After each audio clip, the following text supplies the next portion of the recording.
I'll turn it over to Chairman Westerman. Yeah, bud. Thank you, Speaker, and good morning, everyone. First off, I want to say thank you to the thousands of federal employees across the country that are still in the field, going to work every day, oftentimes without pay, to do their jobs to steward and protect our public lands, from Park Service to Forest Service Rangers to Fish and Wildlife officers and all the other management and support staff doing their jobs in uncertain times. Thank you. Leadership starts at the top, and I commend President Trump, Secretary Burgum, and Secretary Rollins for the job that they've done and for their leadership in keeping our public lands open to the public. It's not always been that way during shutdowns, as the Speaker mentioned.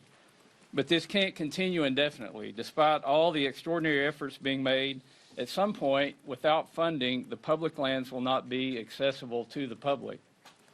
The longer this unnecessary shutdown lasts, the more negative consequences that we'll start to see.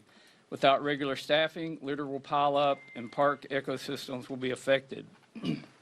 It's fall time. It's a wonderful time of the year. It's a wonderful time to visit our public lands with crisp weather and beautiful foliage. Fall, personally, is my favorite time of the year, and it's that way for many Americans who enjoy being outdoors. When Americans save up to visit a national park or a national forest, that experience should exceed their expectations.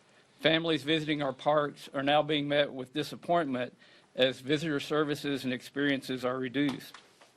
As the shutdown drags on, families will cancel their vacations or day trips to our public lands. It's hunting season all across the country, different types of hunting seasons across the country, and public lands are oftentimes the only place that people who like to hunt and fish have to recreate. For everyone's sake, and who uses and appreciates our public lands and appreciates our public employees, it's time to end the shutdown.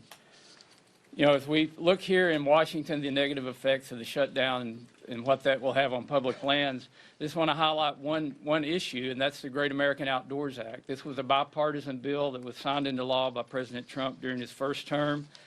It's something that there's a lot of bipartisan support to work on right now.